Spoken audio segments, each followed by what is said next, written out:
गरुडप्रकाशनस्य सह संस्थापकः सनातनपरम्परया सुदृढतया सम्बद्धः हि युवलेखकः अस्ति अंकुरपाठकः। एषः उदीयमानः लेखकः स्वलिखितपुस्तकम् आधृत्य अतिथिव्याख्यानाय अपि IIT Kanpur, IIT Bombay, IIT Patna इत्येतैः विविधसंस्थानैः समामन्त्रितं गतः। अध्यात्ममार्गस्य साधकः, ध्यानाभ्यासी च सन् क्षेत्रस्तरीयः भुशुण्डी प्रहर्ता हि एषः आर्ट ऑफ लिविंग इति विशिष्टसंस्थायाम् अध्यापकरूपेण अपि कार्यलग्नः। अद्य एतेन अंकुरपाठकेन एव समं साधयामः विशेषसंवादम्।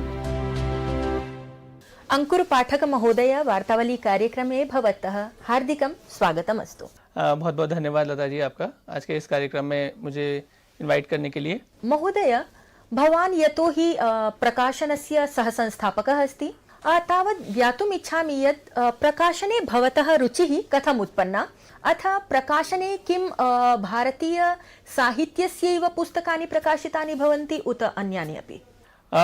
गरुड़ प्रकाशन की स्थापना हमने आज से 5 साल पहले करी थी और उसके पीछे का कारण था कि अगर आप देखेंगे तो विश्व में एक नैरेटिव वॉर चल रहा है। हर देश अपनी संस्कृति, अपनी सभ्यता और अपने विचारों को आगे लाने के लिए प्रयासरत है। तो भारत में अगर देखा जाए तो उस प्रकार का जो कंटेंट है, उस प्रकार की जो पुस्तकें हैं वो आ तो रही थी, लेकिन उतनी ज़्यादा अधिक मात्रा में नहीं आ रही थी। अभी हाल ही में हमारी एक पुस्तक आई है, द इम्पेरिशेबल सीड, ये मेरे हाथ में भी है, इसको आप देख सकते हो। ये IIT कानपुर के PhD रहे हैं डॉक्टर भास्कर कामले, उन्होंने लिखी है, जर्मनी में डेटा साइंटिस्ट हैं वो। इस पुस्तक में उन्होंने पूरा विस्तार से बताया है कि किस प्रकार से विश्व में गणित, चाहे वो अलजेब्रा हो, चाहे वो नंबर सिस्टम हो, अर्थमेटिक हो, ट्रिग्नोमेट्री हो, यहाँ तक कि कैलकुलस भी भारत से गया है। अलजेब्रा की अगर बात करें तो भारत से पहले वो अरब गई, फिर अरब से यूरोप में पहुंची।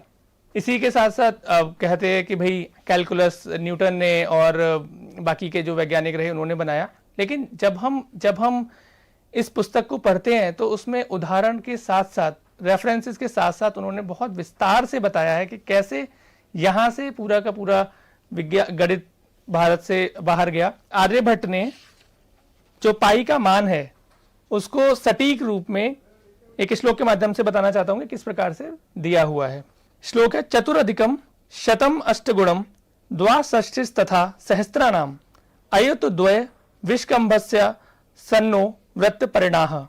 अर्थात आर्यभट्ट के अनुसार पाई की जो वैल्यू है, पाई का जो मान है वो है 100 धन 4 गुणित 8 धन 62,000 और उसमें भाग लगाएंगे 20,000 का, तो इसका पूरा जो मान आता है वो आता है 3.1416।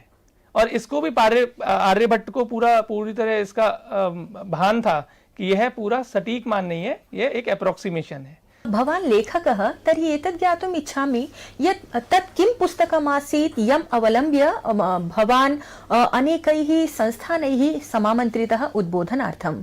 तत् पुस्तकविषये किमपि वदतु। तो मेरी एक पुस्तक है वोकैब मेड इजी। यह पुस्तक अंग्रेजी के जो शब्द हैं, अंग्रेजी की जो वोकैबलरी है, उसको आसान भाषा में हिंदी की कहानियों के माध्यम से याद कराने में सहयोग करते हैं।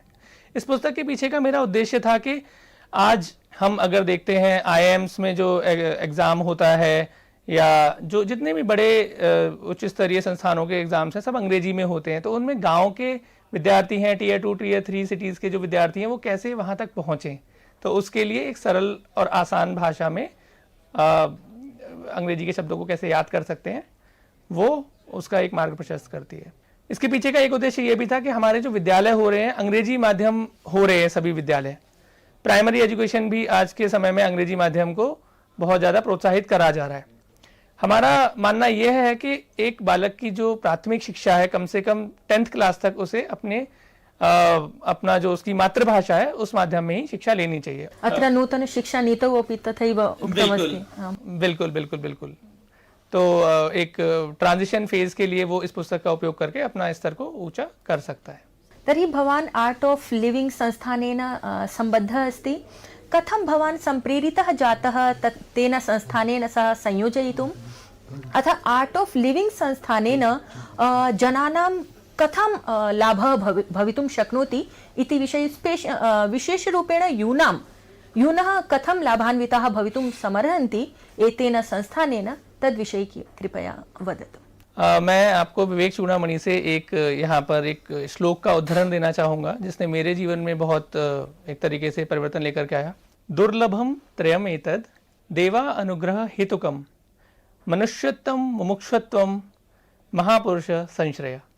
अर्थात 3 चीज़ें बहुत ही दुर्लभ हैं। एक मनुष्यत्व, दूसरा मोक्ष की इच्छा और तीसरी है आपका महापुरुषों का संरक्षण, महापुरुषों का आश्रय। और ये सब केवल देवताओं के अनुग्रह से अर्थात ईश्वर की कृपा से ही आपको प्राप्त हो सकते हैं। तो पहले मुझे ऐसा लगता था कि मनुष्य जीवन मिल गया है, इसमें कुछ ऐसा करना चाहिए जिससे जीवन सफल हो, क्या हो सकता है, क्या हो सकता है।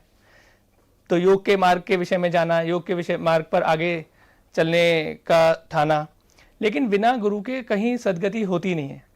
तो जब मैंने आर्ट ऑफ लिविंग का कोर्स किया, सुदर्शन क्रिया सीखी, सुदर्शन क्रिया ने मेरे जीवन पर बहुत प्रभाव डाला। एक तरीके से आप कह सकते हैं कि ट्रांसफॉर्मेशन जिसे कहते हैं वो मैंने फील करा। फिर उनके ध्यान के जो कोर्सेज होते थे वो मैं करता गया, ध्यान साधना में और ज़्यादा लगता गया और ज़्यादा क्लैरिटी आती गई। उस क्लैरिटी को अगर आप देखें तो जो ज्ञान है जो हमें पुस्तकों में मिलता है वो ज्ञान फिर धारण होने लगा। किस प्रकार से, जैसे मैं एक और श्लोक थोड़ा सा आपको बताना चाहूँगा।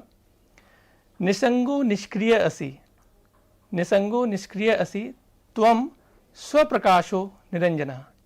अर्थात जो हम हैं, जो आप हैं, अनअटैच्ड हैं, निसंगो निसंग हैं, निष्क्रिय हैं, स्वप्रकाशो स्वयं प्रकाश है, स्वयं प्रकाश है, निरंजन है, निरंजन अर्थात निष्कलंकित है। तो ये हमारा जो रियल सेल्फ जिसे बोलते हैं, जो हमारा जो हम हैं वो ये है। तो वो तब आता है जब हम ध्यान में, साधना में लीन होते हैं और उसमें और आगे बढ़ते हैं। और अब उस मार्ग पर चलते चलते मैं एक प्रशिक्षक के रूप में भी कार्य करता हूँ, तिहाड़ जेल आदि में भी कोर्सेज लेता हूँ, वहाँ पर लोगों को सिखाता हूँ। और मैंने देखा है कि किस प्रकार से लोगों का जीवन ध्यान से, योग से परिवर्तित होता है। किस प्रकार से जो विद्यार्थी हैं वो ज़्यादा फोकस्ड हो जाते हैं, करियर में ज़्यादा सक्सेसफुल होने लगते हैं।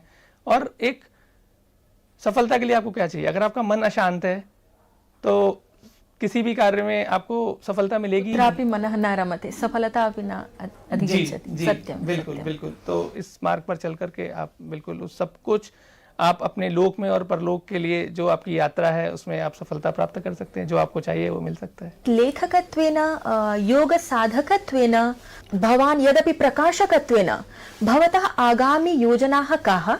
अथ अस्माकं दर्शकानां कृते भवतः कः सन्देशः भविष्यति इति अस्माकं दर्शकानां कृते कृपया बोधयतु। मैं ये कहना चाहूँगा कि बहुत सारी हमारी योजनाएं हैं। जैसे हमने गरुड़ मार्केट प्लेस भी अब लॉन्च कर दिया है। जैसे अमेज़न एक मार्केट प्लेस है, वैसे garudaBooks.com से आप पुस्तकें और अन्य जो चीज़ें हैं उनको आप ले सकते हैं। दूसरा, बहुत सारी भारतीय परंपरा, भारतीय संस्कृति, भारतीय नैरेटिव को आगे ले जाने वाली पुस्तकें हम आगे लेकर के आ रहे हैं।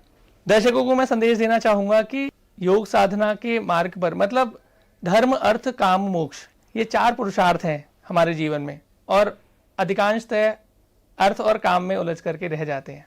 मोक्ष को भी छोड़ना नहीं है, वो भी एक महत्वपूर्ण पुरुषार्थ है। उसके लिए हमें कार्य करते रहना चाहिए। भगवद गीता में भगवान श्री कृष्ण ने कहा है, योगः कर्मसु कौशलम। योग से कर्म में कौशल आता है और कर्म में कुशलता से ही योग की सिद्धि होती है। तो इस पर लगे रहिए, चलते रहिए, साधना के पथ पर, ध्यान के पथ पर। और ध्यान से आपके संकल्प में वृद्धि होगी, आपका संकल्प से ही आपको सिद्धि मिलेगी। अंकुर पाठक महोदय, मन्ये भवतां विचारैः अस्माकं दर्शकाः नूनं सम्प्रेरिताः भविष्यन्ति। वार्तावली कार्यक्रमाय भवता समयः कल्पितः अथ निजविचाराः प्रस्तुताः। भवते भूरिशः धन्यवादाः। बहुत आभार।